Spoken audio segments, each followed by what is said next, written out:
Hi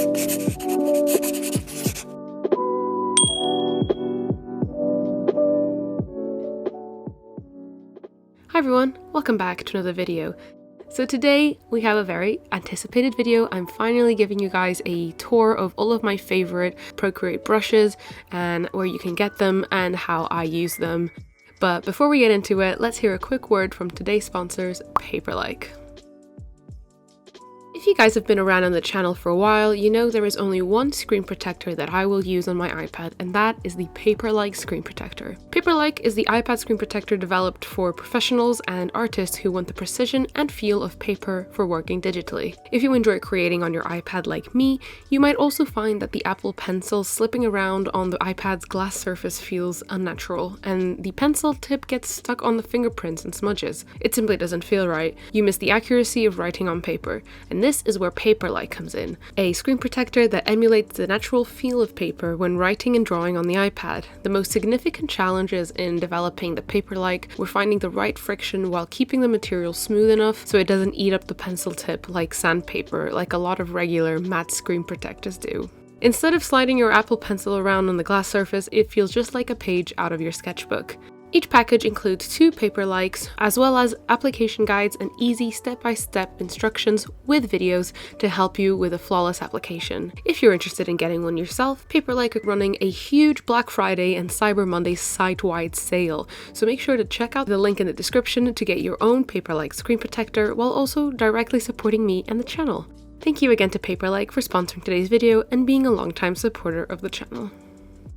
So with all that done, let's get into my favorite sketching brushes. And these will do for sketching and lining. These are pretty much my go-tos for sketching out drawings and also lining them. And the one that I use the most, just in general, not even just for sketching, is this round wet sketch brush that I got from the Bluesssatan Procreate Brushes set.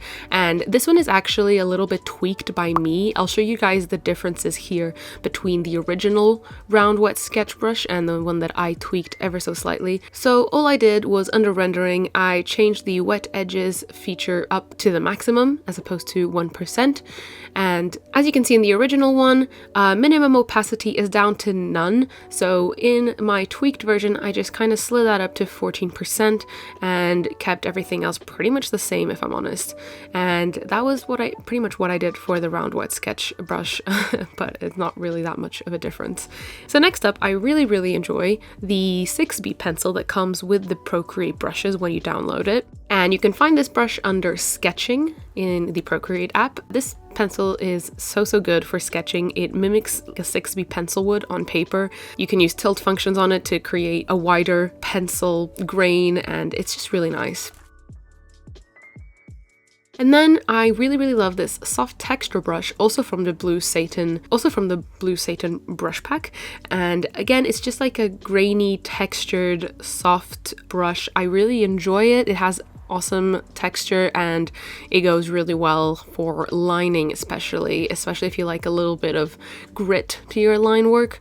I really enjoy it.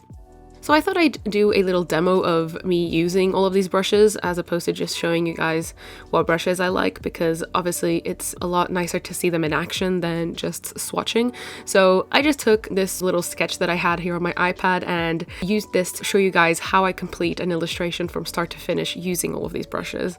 So for the lining and the sketching phase, I kind of go between the 3 brushes that I just mentioned, so the round wet sketch, the 6B pencil, and the soft texture brush. And depending on what element I'm lining or sketching out, I will choose whatever brush I think will enhance it the best or help me to draw it out the best. It really does depend on my mood that day and what, my mood that particular moment. Some days I'll just use the same brush for everything. Some days I'll go back and forth with different ones. As you can see here, I really love the round wet sketch because once I'm done with a line art, I like to go in and add basic shadows with it. If you use the round wet sketch brush, you can turn up the size of it and lightly use it for shading, and it just creates this sort of like round wet sketch. But it creates these light shadows, and I really enjoy doing these in the line art phase of my drawings, because then once I take the line art layer and turn it into a multiply layer, it just creates a base for all of my shadows and coloring. Speaking of coloring, for applying flat colors and color blocking, my favorite brushes to use are, first of all, this Tara brushy paint from DizzyTara's Sketch and Ink Procreate Brushes pack. I think this DizzyTara brush pack was the first one that I ever purchased off of another artist, and it is amazing. It has some really good essentials.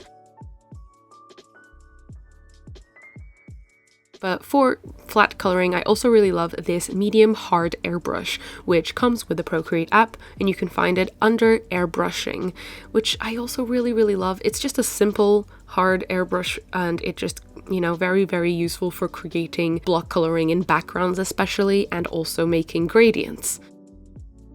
I love this other DizzyTara brush called the Tara's Oval Sketch.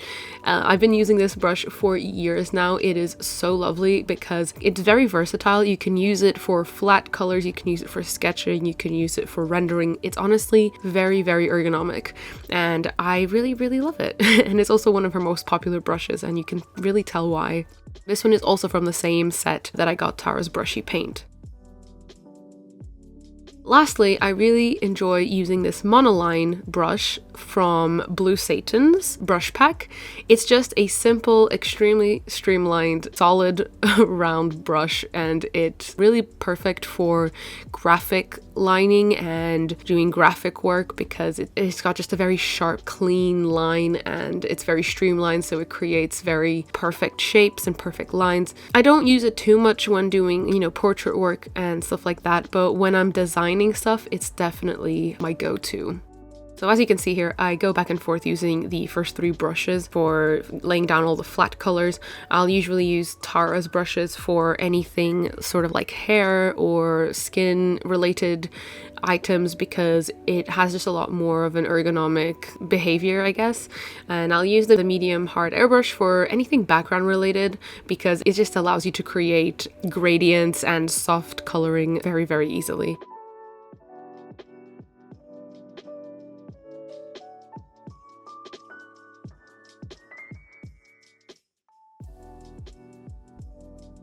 But yeah, I also use the Monoline brush here for you guys to see how I use it to create this very crisp white border here. That's mainly what I would use it for in this situation.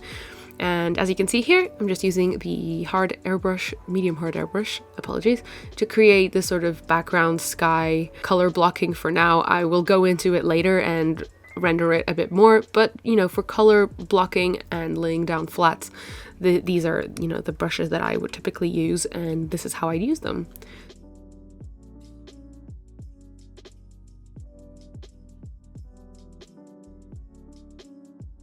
Next up would naturally be rendering out this drawing, and for this I honestly use quite a lot of brushes. Mainly I use the Round Wet Sketch from Bluessatan's brush pack just because it's such a versatile brush, but I thought I'd show you guys some of the other brushes that I sometimes use for rendering. I really love this Nico roll brush that comes with Procreate. You can find it under painting, and it's just a square flat brush with some really cool texture that I really love. Next up, I really like this cross-hatching pencil pattern brush. I just think it's a very helpful brush, especially for, you know, comics and stuff like that, for quick hatching. And that one is from a user called Create Monster on Galaxy Brush, and it's their pencil and texture brush set. And speaking of comics, I really enjoy these two from Olguioo's Volume 2 brush pack. It's the 90 black screen tone and the 90 white screen tone. I use these a lot for creating comic looking vibes or just actually inking comics. It's very helpful and easy to use.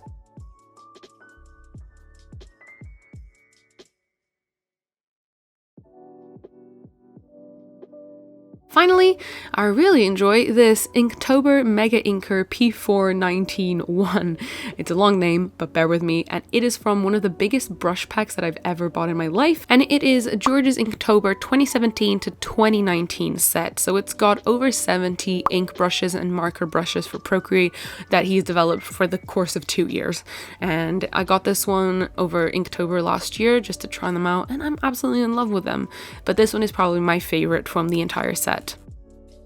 So yeah, for rendering, I'll go back and forth using all of these. Of course, it depends on what I'm rendering, what asset I'm coloring in and rendering. It really depends. But usually for skin tones and rendering out faces, I'll use the round wet sketch brush a lot, just because it's really soft, but also you can turn it into a more graphic brush. It's very versatile, as I said. And for the things that I like to create, it's just perfect for me. You know, rendering out jewelry, I'll usually use something else. Rendering out plants and wildlife and backgrounds, I'll probably use other brushes. It really does depend on what I'm drawing that day. But these are probably my favorite rendering brushes ever. I'll also usually go back to the original sketch and lining brushes that I mentioned at the beginning, so the soft texture brush and the Tara's oval sketch, etc., to render out bits and bobs, just because I do really enjoy the sketchy feel over the top of my digital drawings. I love messing about with creating traditional textures in digital art forms. I really enjoy it. I think it's very fun and creates this sort of uncanny valley. I really like it. So that's why I'll usually go back to some of my textured sketching brushes when I'm completing the rendering phase of my drawings. If you guys are interested in a more in-depth tutorial on how I actually create digital paintings from start to finish, I actually have a full tutorial on my channel explaining all of that, and I will link it down there in the description. It's probably a card on screen right now that you can click. I know I'm not explaining exactly how I'm drawing, but more so how I'm using the brushes to draw. I have a completely separate video for that. This is just me adding some more renders here before I add any special effects, which I have some special brushes to tell you about. So the first one I wanted to mention is this Sparkle Screentone, also by Olguioo. I love this one so much. It creates such a cute sort of dreamy effect on top of any drawing, and you can just create a sort of overlay color on top of it and use it just right at the end. I really enjoy using it, as well as this Flair brush that comes with Procreate that you can find under Luminance. And usually I'll use this brush for adding a really intense sparkle on any jewelry or shiny surfaces in my drawings, and it just creates a very, you know, a powerful bling moment. But yeah, I really enjoy using that for, you know, accenting jewelry.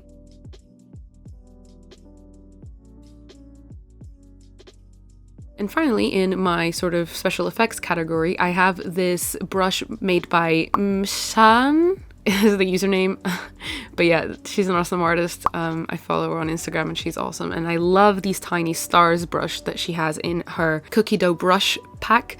And I usually use this for, again, creating sort of this dreamlike environment in my drawings. I kind of just use it sporadically after I finish my drawing, just to add a bit more of depth to my drawings, because they do have a bit of a blur to them. I just really enjoy the effect that they have. And to show you guys me using the crosshatch brush even a little bit more, I decided to create a bit of an overlay vignette with the crosshatch brush to create just even more texture. Why not? I love texture. Let's go.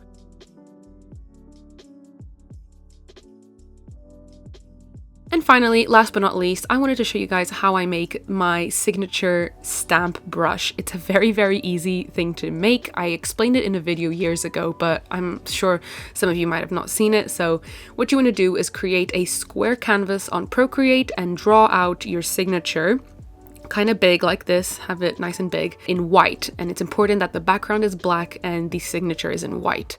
And then you want to save that as an image, as a JPEG, down into your camera roll. And then you'll go into your brush library, click that little plus button at the top, and then you want to go down to shape and click edit. And here you'll be able to import that JPEG that we just downloaded into our camera roll and use that as the stamp, and then you've done it pretty much. You just have a stamp that is that shape, and then you want to go down to stroke path, up the spacing to the maximum. Under properties, I change the maximum and minimum size so that I can, you know, have it as big as I want or as small as I want, and then you've done it. You can change any other bits and bobs, obviously, to your liking for your stamp, and it's just an easy way to sign all your things. So here we go. This is just a quick tour of all of my favorite Procreate brushes that I use on the regular.